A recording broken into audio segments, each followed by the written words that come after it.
Life long எனக்கு நீ உனக்கு நான் அப்படின்னு இருக்கும்போது லைஃப்ல ரெண்டு பேரும் சேர்ந்து ஒன்னா க்ரோ ஆகுறது, அந்த லைஃப் அப்படியே உயர்த்தி கொண்டு போறது அப்படின்றது மிகப்பெரிய சக்சஸ் தானங்க. அந்த மாதிரி தான் இந்த வீடியோ சமூக வலைத்தளங்கள்ல வைரலா பரவிட்டு இருக்கு. பூஜா குலேன் அப்படின்றவங்க அவங்களுடைய இன்ஸ்டாகிராம் பேஜ்ல வீடியோ ஒன்று பதிவு பண்ணிருக்காங்க. இந்த வீடியோல ஒரு கார் ஷோரூம் போறாங்க. அவங்களுக்கு பிடிச்ச ட்ரீம் காரை வாங்குறாங்க. சோ இந்த கார் வாங்கும் போதே அவங்களுக்குள்ள அவ்வளோ ஹாப்பி. ஏன்னா ரெண்டு பேரும் ஒன்னா சேர்ந்து மிஸ்டர் அண்ட் மிஸ்ஸஸா ஒரு விஷயத்த பண்றோம். அது ஃபேமிலி சப்போர்ட்டோட இருக்கும்போது இன்னும் ஹாப்பியா தான் இருக்கும். அதை தாண்டி ரெண்டு பேரும் ஒன்னா சேர்ந்து லைஃப்ல அச்சீவ்மெண்ட் ஆகும்போது ஒருத்தர் விட்டு கொடுக்காம ஒரு விஷயத்த சாதிக்கிறோம் அப்படின்ற அந்த சந்தோஷம் லைஃப் லாங் இருக்கும்.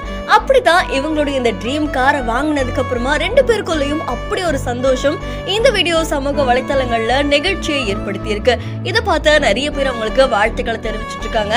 அண்ட் உங்களுடைய கருத்துக்களை நம்மளுடைய பிஹேண்ட்ஸ்ல பதிவு செய்யுங்க. மறக்காம லைக் பண்ணுங்க, ஷேர் பண்ணுங்க. தொடர்ந்து பல வீடியோஸ்க்கு ஃபாலோ பண்ணிக்கோங்க.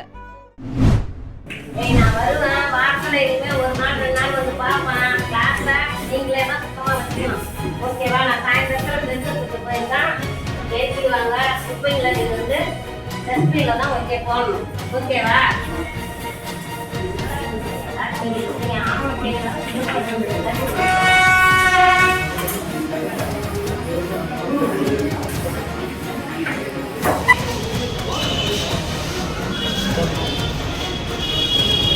எல்லா கிளாஸுக்கும் 2 மில்லியன் வாங்கி கொடுத்துருக்கேன்.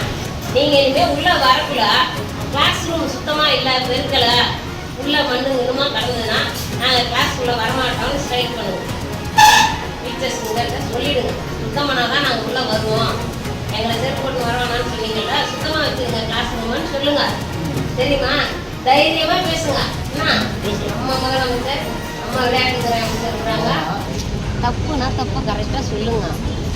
செய்யலைன்னா மேமா கொடுங்க. உங்களுக்கு உங்கள் டிபார்ட்மெண்ட் இது. சுத்தம்ன்றது உங்கள் டிபார்ட்மெண்ட்டு. காலையிலே வரணும். எப்படி குப்பை பொறுக்க 5:30 6 வர சொல்கிறீங்க? ஸ்கூலுக்கு வேலைக்கு வர்றவங்களும் அப்படி தான் வரணும். எல்லா பசங்களும் வந்து எல்லாம் வந்து ஒன்றுக்கு என்ன பண்ணிட்டு கிளாஸ் உள்ள போனதுக்கப்புறம் வந்து கழுவுறதுக்கு வர்றது கிடையாது. அது வந்தீங்கன்னா அந்த குப்பையாக இருக்குது, பெருக்கும். நம்ம இடம் தானே, நம்ம ஸ்கூல் தானே. குப்பையா இருந்த வகுப்பறைய மாநகராட்சி மேயரே கூட்டி பெருக்கி இருக்காங்க.